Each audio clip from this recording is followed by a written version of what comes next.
지난주에 주보입니다, 여러분. 이번 주 주보 아니고 지난주 주보 사진이죠. 제가 버스 정류장에서 버스를 기다리다가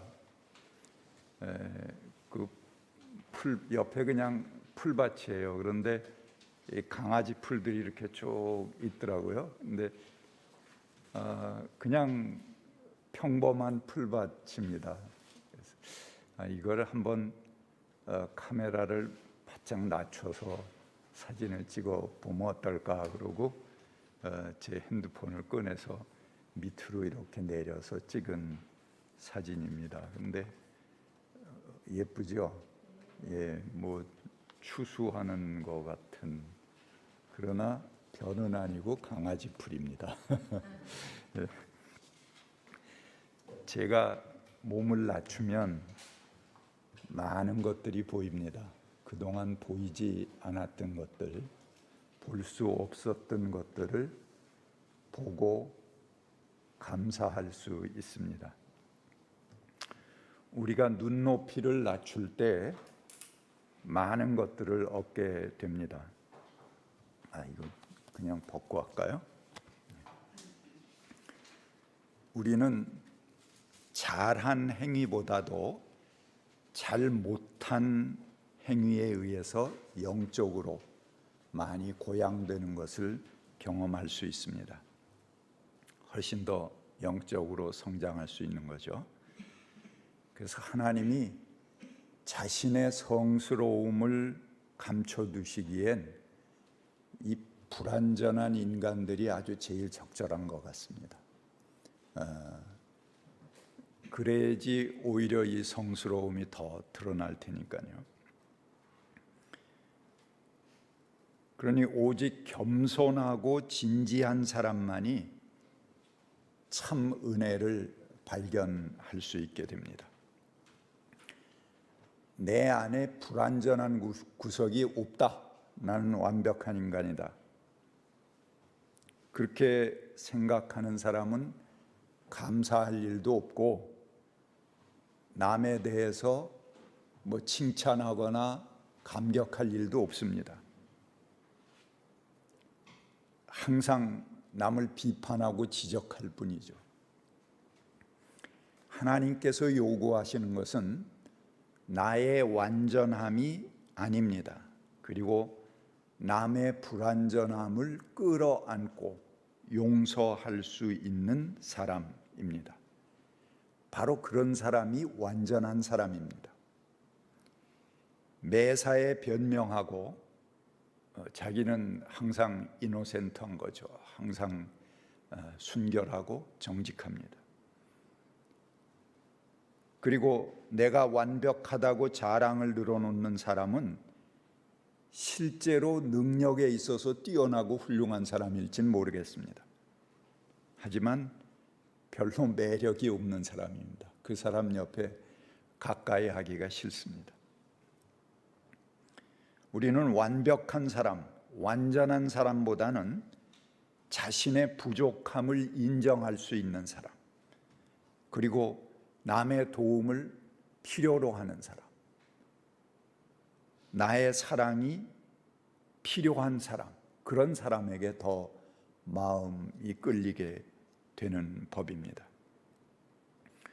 완전함을 요구하는 것이 가장 큰 적이라고 생각합니다. 완전함이라는 것은 수학의 개념에는 있을지 모르겠어요.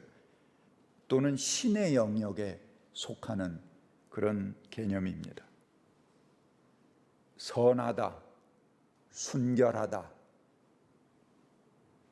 뭐 이런 것은 잘못이 없다는 말이 아닙니다. 그것은 오히려 모두를 품을 수 있는 그런 넓은 마음을 가졌다. 그것이 아름다운 인간적 개념입니다. 나 자신을 낮추면 새로운 세계가 보입니다. 그리고 새 사람이 보입니다.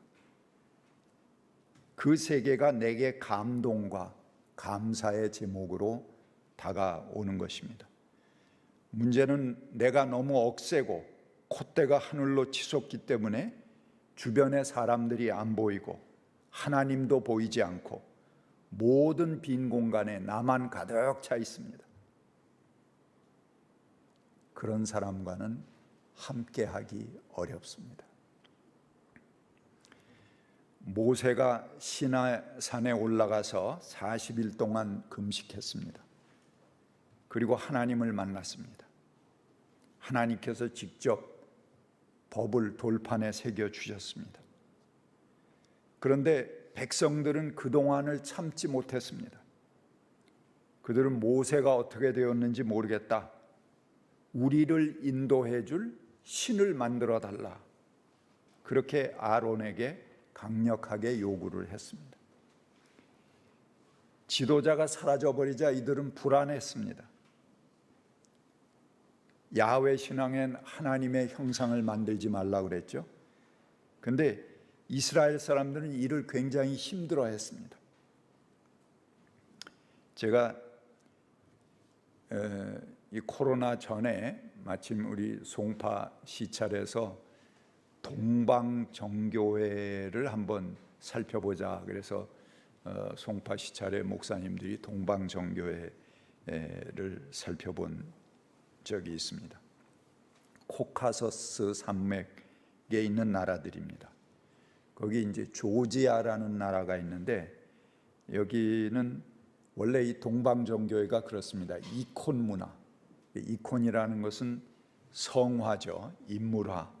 뭐 예수님은 물론이고 뭐 12 제자들, 뭐 성경의 위대한 인물들, 그 지역의 뭐 주교, 뭐 전설적인 어떤 위대한 인물, 이런 이콘들이 온 성당, 온 교회를 가득 메우고 있었습니다. 화려한 그림과 성상으로 장식된 교회. 그런데 바로 국경을 넘어서 조지아에서 아르메니아로 넘어갔습니다.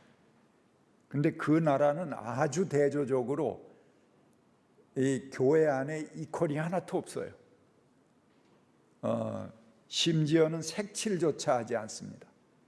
아무것도 없어요. 그냥 촛불 하나, 시커먼 대리석이 이제 시커멓게 그을 넣어갖고 교회 안이 전부 시커멓습니다. 거기 촛불 하나 달랑 켜놓은 것이 그 교회의 모습이었습니다. 제가 그래서 오늘 주보에는 아르메니아 교회, 여기 게그하르크 교회의 그 한 모습을 사진으로 올려놨습니다.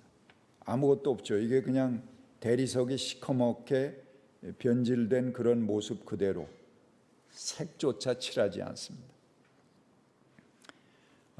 그 사독교회의 영향을 받아서 같은 동방정교회지만 두 나라가 전혀 다른 그런 대조적인 모습을 가지고 있었습니다.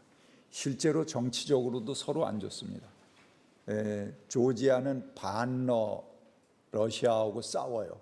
그러니까 우크라이나하고 마찬가지로 조지아 지역 안에 러시아인들이 사는 지역이 있습니다. 그러니까 그 지역이 독립하려고 그러고 러시아로 넘어가려고 그럽니다. 그러니까 조지아는 그것이 항상 분쟁의 근원이 되고, 아르메니아는 친러입니다. 정치적으로도 서로 갈등이 있는데, 이렇게 아무 장식도 없는 아르메니아 교회의 담백한 모습, 상당히 대조적이었습니다. 모세는 산속에 들어가서 40일간 하나님을 만나기를 간청했습니다. 그리고 마침내 어느 나라도 갖지 못한 법을 하나님으로부터 받아서 산에서 내려오는 중이었습니다. 그러나 이스라엘 사람들은 오랜 노예 생활에서 벗어난 기쁨,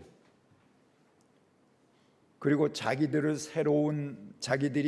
새로운 세상으로 들어섰는데 보다 안정적이고 풍요를 가져다 줄 수 있는 신을 원했던 것 같습니다. 그래서 이스라엘 백성들에게 보이지 않는 야훼를 섬겨라, 형상도 만들지 마라, 이런 것은 매우 좀 어려운 일이었습니다. 결과나 실적이 우리 눈으로 확인되는 그런 세계를 그들은 갖기를 원했습니다. 그래서 눈에 확실하게 보이고 자기들 앞에 만져보고 더듬어 볼 수 있는 그런 눈으로 확인되는 신을 원했습니다. 그래서 그들은 마침내 모세가 없는 틈을 타서 귀고리들을 전부 모았습니다. 이 귀에 달고 있는 금고리를 모아서 거푸집을 만들어서 금송아지를 만들었습니다. 그리고 그 앞에서 이스라엘아, 이 신이 너희를 이집트 땅에서 이끌어낸 신이다 하고 그 신상 앞에 제단을 쌓고 경배했습니다. 그리고 백성들은 그 앞에서 앉아서 먹고 마시다가 일어나서 흥청거렸다. 성경에 그렇게 기록하고 있습니다.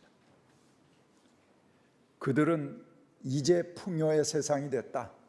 우리는 이제 모든 것에서 해방됐다. 그러니까 우리 눈으로 이 풍요를 누리고 확인하고 즐기자라고 생각했습니다. 하나님은 당연히 보이지 않습니다. 누가 하나님, 목사님, 하나님 내게 내보여 주세요. 저 자신이 없어요. 아니, 하나님은 그렇게 보이는 분이 아니에요. 더군다나 형상까지도 만들지 말라고 그럽니다. 지도자인 모세마저도 사라졌습니다. 산에 들어가서 40일을 안 나오는데 분명히 죽었다 그렇게 생각했을지 모르겠습니다. 그래서 그들은 눈에 보이는 확실한 증거를 요구했습니다. 금송아지라는 것은 상징적입니다. 불확실한 하나님보다는 내 손에 쥔 황금, 그것이 더욱 확실한 믿음의 근거라고 이들은 생각했던 것 같습니다. 이제야 드디어 눈에 보이는 신을 우리는 소유하게 되었다. 그 기쁨에 그들은 날뛰고 춤추었습니다. 주변의 다른 나라들하고는 감히 비교할 수도 없는 그런 월등한 야훼 신앙, 또 그들이 가진 그 하나님의 법, 약자들을 보호하고 해방하고 함께 한 공동체로 가자는 그 법정신은 답답하기만 했습니다. 그들에게는 풍요를 가져올 금덩어리가 더 확실해 보였고 숭배 대상이었습니다. 제가 잘 아는 사람 한 사람의 이야기입니다. 교인이었던 분인데 사업이 안 돼서 새벽마다 울고 기도했습니다. 하나님을 찾았습니다. 수시로 제게 전화했습니다. 한 번 전화하면 1시간 이상, 이렇게 오랜 시간. 그러나 아픔을 가지고 하소연하고 또 저 상담하는 사람에게 조금도 소홀할 수가 없습니다. 그래서 아주 정성스럽게 듣고 또 같이 기도해 주었습니다. 한참 후에 그 아들이 성장해서 매우 큰 부가 그 집안에 생기게 됐습니다. 그러더니 조금 후에 교회를 끊었습니다. 내가 전화를 하니까 목사님, 하나님이 계세요? 사실 목사님도 그렇지 않다고 생각하죠. 저한테 그런 질문을 했습니다. 너무 달라진 모습을 보고 정말 가슴이 아팠습니다. 내게 하나님이 계신 것을 보여달라고 합니다. 하나님은 나 아닌 다른 사람이 야 이게 하나님이야 그리고 꺼내 보여줄 수 있는 그런 분이 아닙니다. 하나님은 나의 가장 깊은 곳, 나의 가장 내밀한 곳에 계신 분입니다. 하나님은 내 깊이 속에 계시고 가장 내가 흔들리지 않는 그 중심 속에 나를 잡아주시는 분입니다. 누가 꺼내서 흔들어 보일 수 있는 그런 존재가 아니에요. 그런 사람이 있다면 그게 하나님이지. 제가 지난주에 목회 서신을 전부 보내드렸습니다. 우리 카톡방에 올리고 또 개인적으로 문자로 전부 보내드렸는데, 장로 투표 다음 주일날 있습니다. 다 와서 우리 등록교인들, 여기 보니까 61명입니다. 한 분도 빠짐없이 와서 투표에 참여해 주십시오 하는 그런 골자의 편지였습니다. 지난 코로나 이후로 교회에 그 온라인 예배를 드리면서 교회에 출석하는 것이 굉장히 힘들어진 분들이 계십니다. 이제 온라인으로 드리는 것이 습관이 된 것 같습니다. 그런데 온라인으로 계속 드리는지 안 드리는지 제가 확인할 수가 없습니다.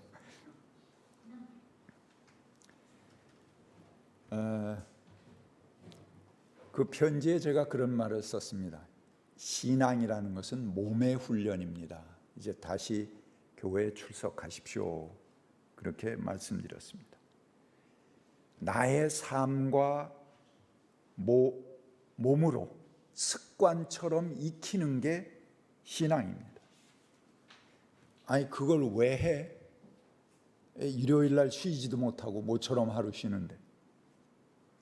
당장은 필요 없어 보이고 귀찮게 하는 것 같지만 그런 신앙 훈련이 되어 있는 사람은 삶에 어떤 시련이 있더라도 흔들리지 않는 마음의 중심을 갖게 됩니다. 그런 사람을 우리는 신앙인이라고 부르는 것입니다. 마음의 신앙의 중심이 잡힌 사람은 언제라도 돌아갈 고향을 마련하고 있는 사람입니다. 언제나 든든한 내 백그라운드가 있는 것이죠. TV나 오락 프로그램이 줄 수 없는 기쁨과 감사를 이 신앙은 우리에게 허락해 줄 수 있습니다. 그것이 바로 신앙이고 몸의 훈련입니다. 이 신앙이라는 것은 한번 뭐 이렇게 보고 알아서 아 그렇구나, 그러고 지식은 우리가 그렇죠. 그렇구나 그러고 깨달은 다음에 책을 덮어놓으면 됩니다. 그럼 그냥 내게 되는 거죠. 그런 것이 신앙이 아닙니다. 그 깨달아 안 것을 내 몸으로 익히는 겁니다. 삶으로 익히는 것입니다. 반복적으로 훈련하는 것이 신앙입니다. 절을 하는데 뭐하러 108배를 합니까? 3000배를 왜 합니까? 한 번만 하면 되지. 한 번 알면 됐지. 절호는 요령을 몰라서 3000배를 합니까? 몸으로 익히는 게 신앙입니다.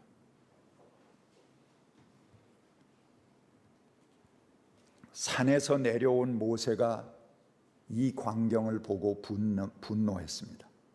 그들은 아직 새로운 세상에 들어서지도 못했는데 백성들은 벌써 풍요의 최정점에 있습니다. 그들은 금송아지 앞에서 먹고 마시고 춤추었습니다. 그리고 이젠 다 되었다고 생각했습니다.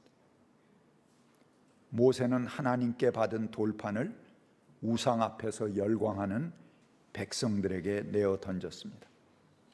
하나님의 진노가 백성들에게 내렸습니다. 모세가 백성들을 위해 간절히 기도하고 주님께서 다시 그 백성들에게 영광을 보여주시기를 간절히 청했습니다. 하나님께서 모세에게 말씀하십니다. 내가 나의 모든 영광을 내 앞으로 지나가게 하고 나의 거룩한 이름을 선포하겠다. 나는 주다. 은혜를 베풀고 싶은 사람에게 은혜를 베풀고 불쌍히 여기고 싶은 사람을 나는 불쌍히 여긴다. 하나님의 말씀입니다. 이건 무슨 말입니까? 하나님은 자기가 불쌍히 여기고 싶은 사람을 불쌍히 여기고 은혜를 베풀 사람에게만 베푸고 싶은 사람에게만 은혜를 베풀어 주신다. 하나님의 주권을 이야기하는 것입니다. 하나님은 모든 선택의 중심이십니다.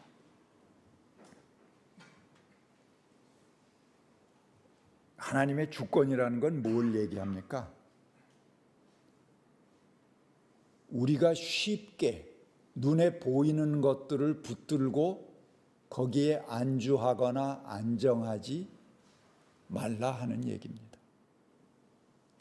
조심스럽게 이루었다 하는 그 순간에도, 내가 되었다 하는 순간에도 하나님의 뜻을 늘 경청하고 자신을 살펴보는 그 존절함을 유지하라 하는 것입니다. 자신을 절대의 위치에 올리는 사람, 그 사람은 이미 하나님과 상관이 없는 사람입니다. 그러면서 하나님은 이렇게 말씀하셨습니다. 그래 내가 그 영광을 보여줄게, 나타내 보여줄게. 그런데 내가 너에게 나의 얼굴은 보여주지 않겠다. 나를 본 사람은 아무도 살 수 없기 때문이다. 그렇게 말씀하셨습니다. 하나님께서 보여주신 영광은 화려한 금보석이 아니었습니다. 그 영광의 얼굴을 본다면 너희들은 죽는다 하는 경고였습니다. 하나님은 자신의 얼굴을 가리우십니다. 아무도 그의 얼굴을 볼 수 없습니다. 누가 하나님을 보았다면서 요새 그런 사람 많죠. 하나님하고 아주 직통 전화를 둔 사람처럼, 자기가 직통으로 하나님과 통하는 사람처럼 행세하는 사람들이 있습니다. 그런 자들이 하나님을 핑계해서 사람 위에 군림하지 않게 하려는 뜻일까요? 하나님은 자신을 드러내지 않습니다. 하나님은 항상 신비 속에 계시고 베일 속에 계십니다. 계속해서 하나님께서 말씀하십니다. 너는 나의 옆에 있는 한 곳, 그 바위 위에 서 있어라. 나의 영광이 지나갈 때 내가 너를 바위 틈에 집어넣고 내가 다 지나갈 때까지 너를 나의 손바닥으로 가리워 주겠다. 하나님이 영광이 나타내 보여준다고 그랬으면 보여주면 되지. 이건 또 뭐하는 숨바꼭질입니까? 영광이 보여주긴 하는데 너가 날 보면 안 되니까 바위 틈에 숨어라. 그러면은 내가 손바닥으로 내가 지나가는 동안 너를 가려주겠다.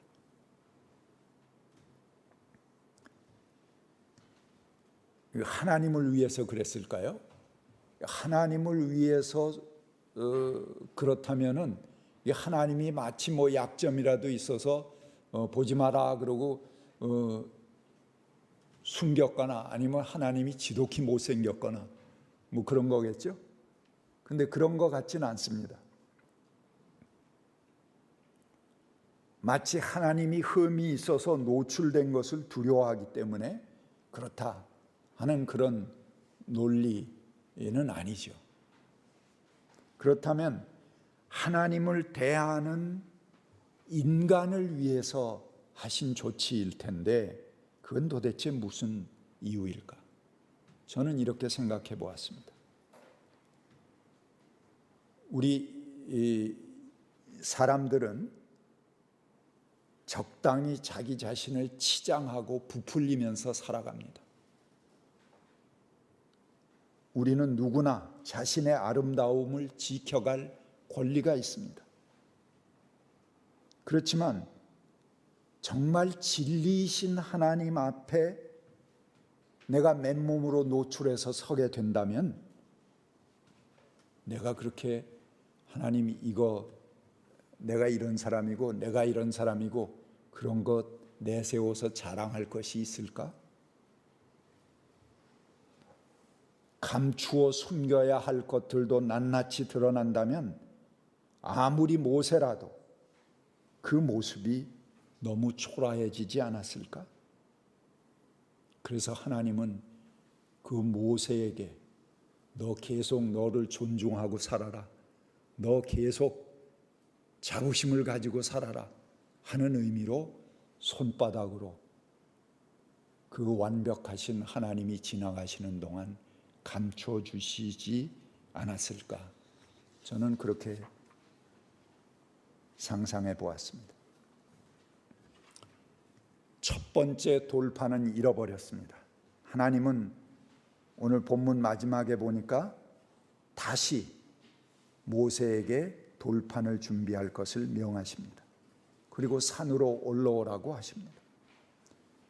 첫 번째 돌판이 깨진 후에 두 번째 돌판을 받은 후에 모세의 얼굴에서는 광채가 나기 시작했습니다. 백성들도 비로소 하나님의 백성이 될 수 있었습니다. 우리 안에 삿된 허욕, 스스로 최고의 자리를 탐하는 그 헛된 욕심이 사라진 다음에 그런 것들이 다 빠진 다음에야 비로소 제대로 된 하나님과의 관계가 시작될 수 있는 것입니다. 우리가 하나님과 만나기 위해선 나 자신을 낮추어야 합니다. 겸손한 마음을 가져야 됩니다. 눈을 낮추어야 합니다.